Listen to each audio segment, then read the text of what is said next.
Will you pray with me?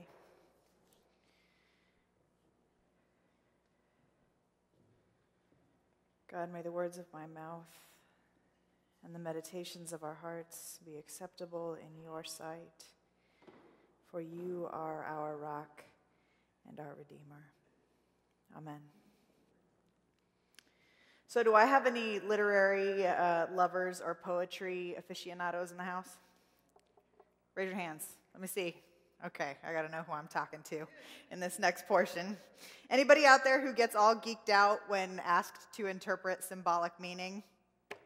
Okay, all right, good. Anybody who would have taken all English classes in high school if given the opportunity? Yeah, what else is there to learn, right? Anybody else have a little heart flurry when you hear things like iambic pentameter or onomatopoeia? Right? Okay. Anybody willing to be a word nerd? Anybody like words? Okay. All right, there we go. Karen Parker has a really cool app for this word nerd thing if you want to hit her up after the service. It's really awesome. I got it for Christmas. So there's good news if you are a word nerd who also happens to love God. There is no shortage of powerful literary form and content to behold in our scriptures. And there is perhaps no scriptural place more textually complex and spiritually profound than the book of Psalms, where we find ourselves this morning in the 46th chapter. So one of the literary tools used in the Psalms again and again is parallelism. Say it with me. Parallelism. Good. The power of parallelism, as many poets know, is the power of placing things next to one another. That's the power of parallelism, of placing things next to one another. Sometimes those things reflect each other. Sometimes they complete each other. And sometimes they contrast each other. And there's beauty in all three. So I want to show you the three kinds of parallelisms that we find in Hebrew poetry in the Psalms in particular. So the first one, and if I could bring up the first slide, is called synonymous parallelism. So in Psalm 23, you all know this psalm. This is the most famous psalm ever. We say it all the time. Surely goodness and mercy shall follow me all the days of my life, and I shall dwell in the house of the Lord my whole life long. So in synonymous parallelism, the second line repeats the first line in meaning, but just with different words. You with me? Okay, great. Next one. Synthetic parallelisms complement each other or answer each other, as we will see in Psalm 139 in verses 7 and 8. Where can I go to flee from your spirit? Oh, where can I flee from your presence? The next verse says, if I ascend to heaven, you are there.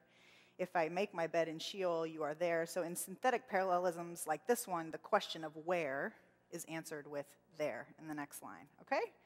Third one, antithetic parallelism. This is the one that uses contrast. Things are set next to each other and they're in opposites. So the nations are in an uproar, the kingdoms totter.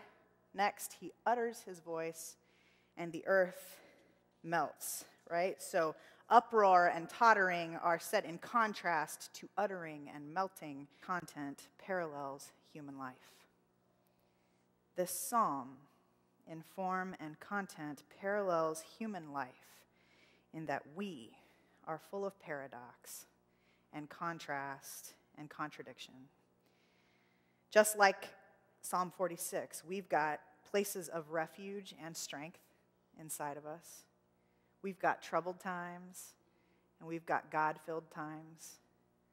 We've been known to feel exalted in one moment and know desolation and despair in the next. Who among us hasn't felt internal stillness and the ravages of war in our spirits? We too have things inside of us and between us that appear to be opposites, things that contrast. And so this psalm resonates deeply because we recognize something about ourselves in it. One of the contrasts in this piece that has great symbolic power comes up in verse 4 and 5.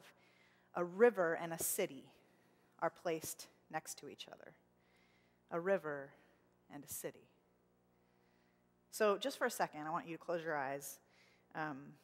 if you will, and envision standing on a street corner in the busiest district of one of the world's most populated cities. So like go to Hong Kong or New York or Los Angeles. Just go to a city and stand at the intersection of the busiest part of that city and think about what you see and hear and feel. Okay, open your eyes and look at me. Just a couple things. Popcorn, what did you hear? Traffic. Okay, another thing? Huh? Car horns. Yep, good. Huh? Sirens, confusion. What? Huh? People pushing. Yep. Okay, so what did you see? I'm sorry? The L. Okay, what else? People, trash, traffic. Okay, what else? Anything? Chaos. Okay, so that's a city. Now, close your eyes again. And go to a completely uninhabited place where a river runs its course surrounded by lush green. Just stay there for a second. Okay, come back. So what's there? What do you hear? Nothing. Okay, good. I'm sorry? Water flow. Okay. Birds, crickets. Peace. You hear peace. Good. Okay, and what do you see? Clouds. Green, birds, trees. Yeah. The canopy of trees overhead. Good. Okay. So there's lots of contrast between a river and a city, right? I think the river and city imagery is a perfect illustration of the difference between head and heart. Perhaps the greatest internal contradiction that we hold as human beings, head and heart. Wayne Mueller, in his book, A Life of Being, Having, and Doing Enough, suggests that there's a real difference, a real contrast, a real paradox between the mind and the heart, between the place of our thinking and the place of our feeling. He also suggests that the biggest difference between them has to do with time. The city is to the mind what the river is to the heart. Our minds race. Our hearts slowly find their way. Our mind is networked. It rapidly pulses and connects and sparks. Our heart is fluid. It leisurely presses on and ebb and flow. Like a city, our mind is caught up in hustle and productivity and figuring things out and weighing and measuring everything by the standards of productivity and completion. Like a river, our heart is committed to rhythm and moving along with the seasons in a way that complements and provides what surrounds us. The difference in timing between head and heart is not, in and of itself, a problem. They are different faculties of the human person, hence the slowness of the heart serves a purpose, and the speed of the mind serves a purpose.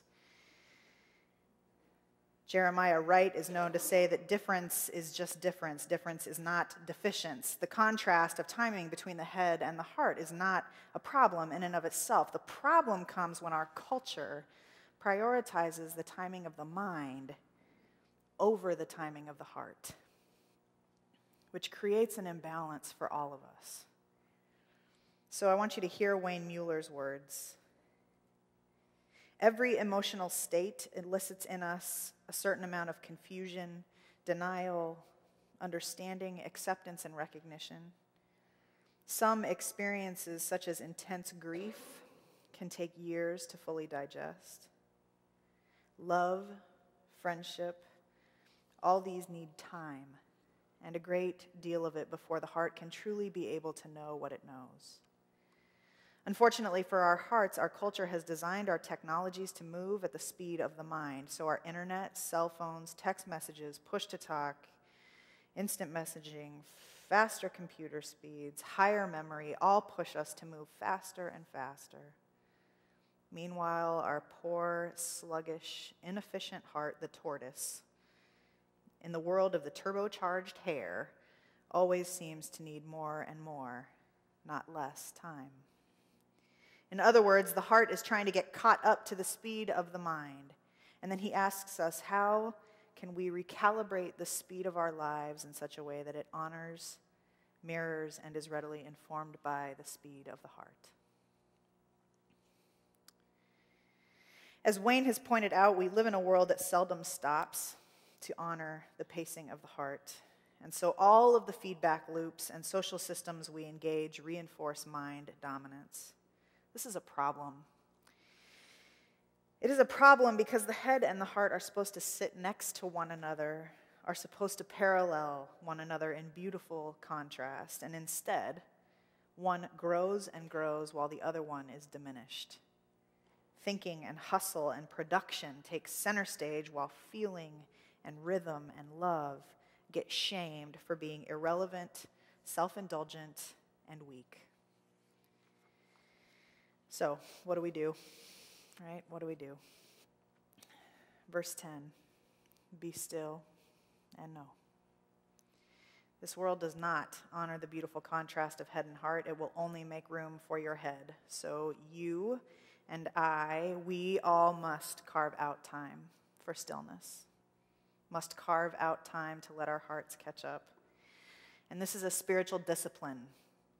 Discipline, I said it, the D word, I know it's kind of hard to hear. Spiritual discipline. It's about setting aside time to honor the heart. It's about intentionally leaving the city for the river.